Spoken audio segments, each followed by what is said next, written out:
dito sa boss. Ito mga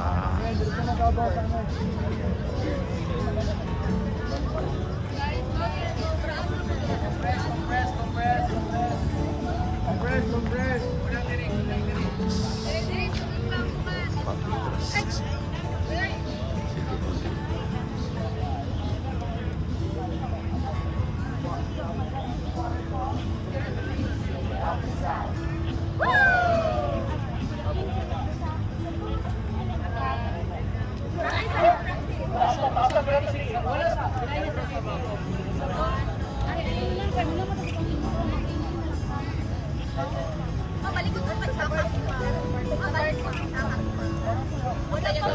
papitos.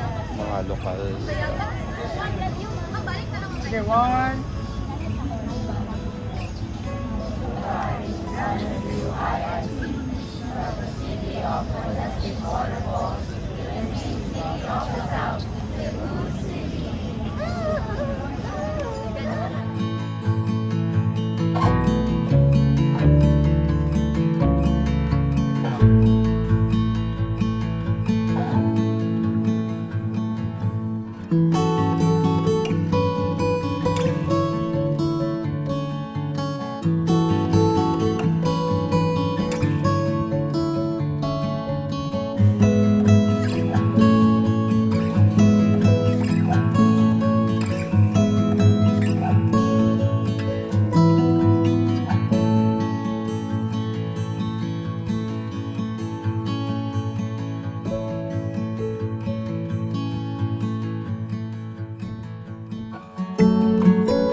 local tourist dito.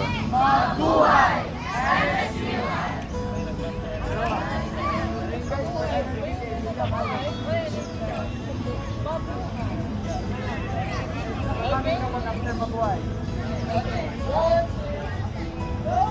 Mabuhay!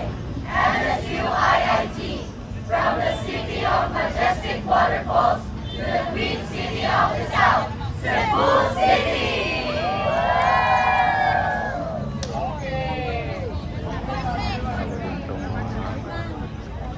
Kaming na mga local tourist dito. Buti dito.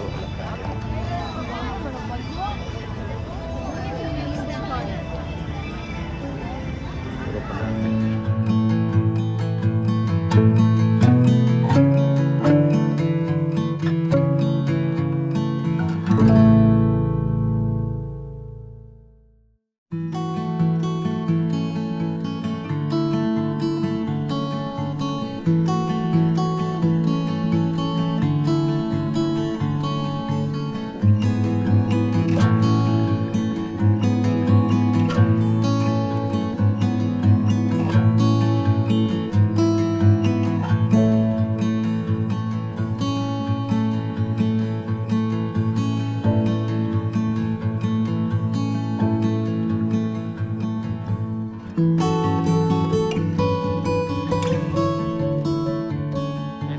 Cebu City, downtown.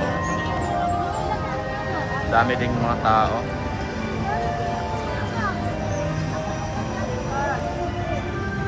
So, ito yung grupo namin.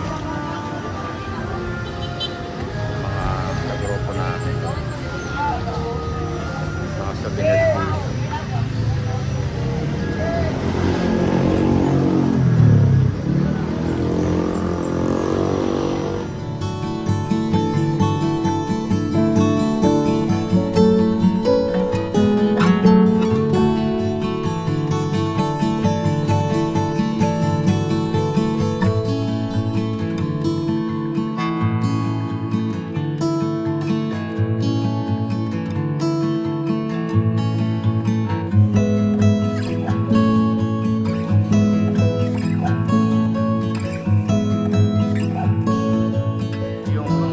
pasalubong center ng Cebu. Yan o. So, Tabuan Public Market. Ito yung dinarayo ng mga pasalubong dito.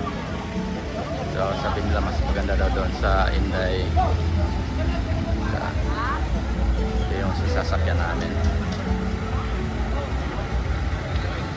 Yan, so, pasok tayo. Bili tayo ng pasalubong. Ayan. Ayan.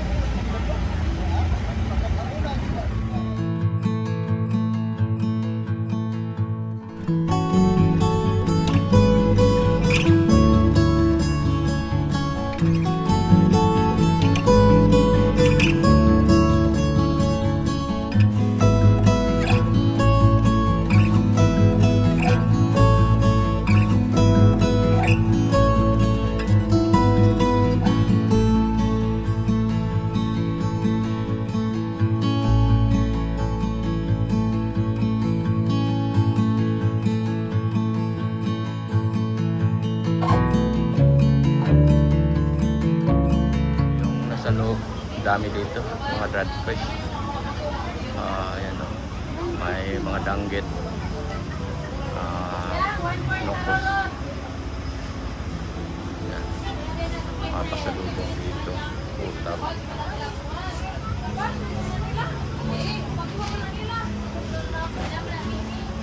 So, may mga bandi dito. Dami dito.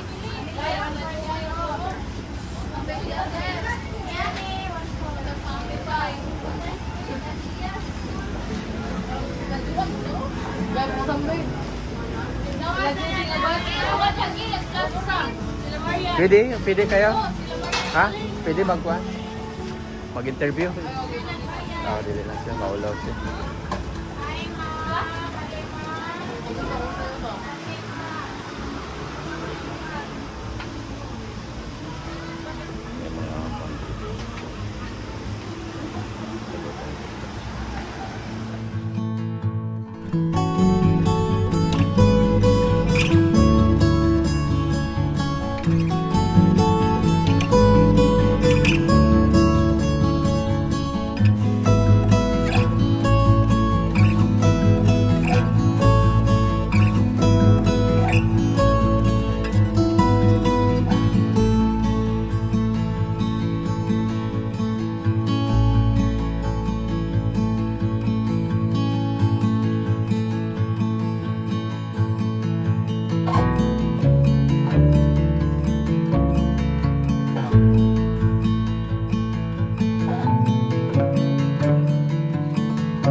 Pasalubong center dito.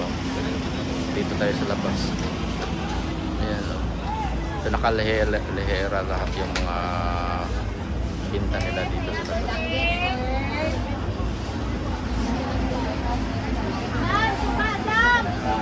Mga doon yun.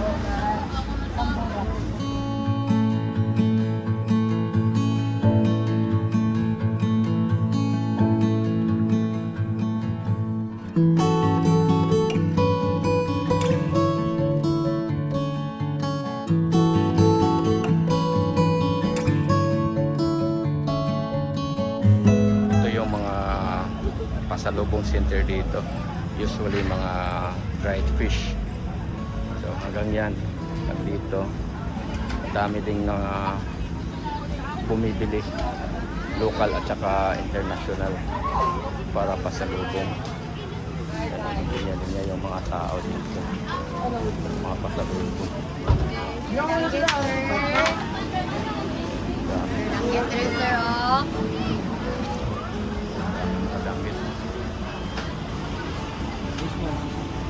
Dried rabbit fish.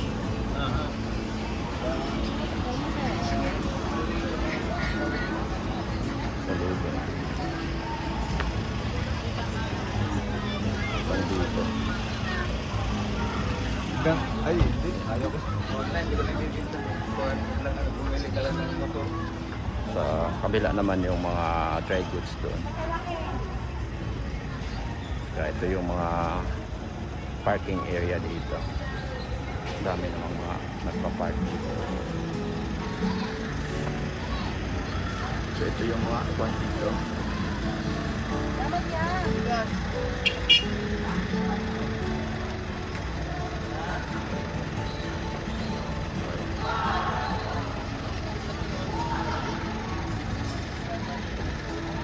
Daming mga pasalubong center dito. Pili ka lang.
So this is the bridge that connects where?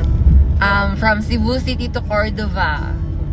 Yeah, so it expands of 8.9 kilometer from here going to Cordova.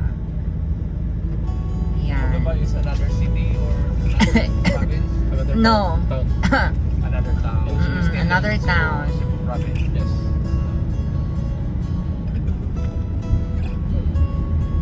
Ito yung tulay na nagdugtong ng Mandawi galing sa Cordova. So explain kanina sa ating tour guide na ito pala yung Cordova Bridge. Bago ito, hindi naman masyado bago, pero ito ay pinaka bago na tulay na nadagdag dito. So tatlong tulay na ang nandito sa Lapu-Lapu City or sa Mactan Bridge, nag-connect sa Mactan or Lapu-Lapu City. Yung isa, dalawa, yung dati, yung Mandawi at saka Lapu-Lapu, yun ang may tulay din doon na nagdugtong. Kaya doon tayo dumaan kahapon or kagandang umaga. Ngayon naman gabi, pauwi na tayo sa Lapu-Lapu, sa Mactan. So dito tayo dumaan sa Cordova. So makita mo, ganda naman dito, iba't ibang kulay na makita mo, at makita mo na marami ding mga sasakyan na dumadaan dito. Napakalaking tulong ito sa mga commuters sa traffic at naiwasan yung traffic congestion dito. Almost 9 or 10 kilometers ito na nagtugtong. Kaya malaking tulong ito sa mga commuters at sa mga sa trapiko dito sa Lapu-Lapu City at saka Cordova. So hindi mo na kailangan na pumunta ka sa Mandawi para doon ka dumaan, kundi dito ka na sa mga Cordova. So yung mga southbound na mga vehicles or sasakyan na papuntang Lapu-Lapu, hindi ka na pupunta doon sa Mandawi. So dito ka na sa may Cordova. So napakalaking tulong at saka napakagandang tulay ito. At maganda din sa gabi kasi may iba-ibang kulay na makikita mo. Yung lightings ng tulay, ma-appreciate mo pag gabi.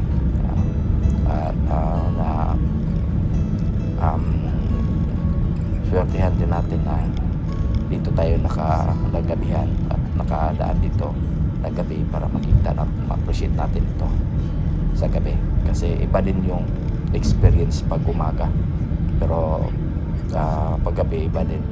So at least na experience natin yung umaga doon sa kabila sa Mandawi at saka sa Lapu-Lapu connecting bridge, at saka dito naman sa Cordoba papuntang Lapu-Lapu na connecting bridge. So mapalad tayo, swerte natin na nakita ito at experience natin ito. So ito yung grupo na tour umpisa ka ng umaga hanggang ngayong gabi at pauwi na i-drop off na yung mga turista na local tourist, at kanina yung na-drop off na rin.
you.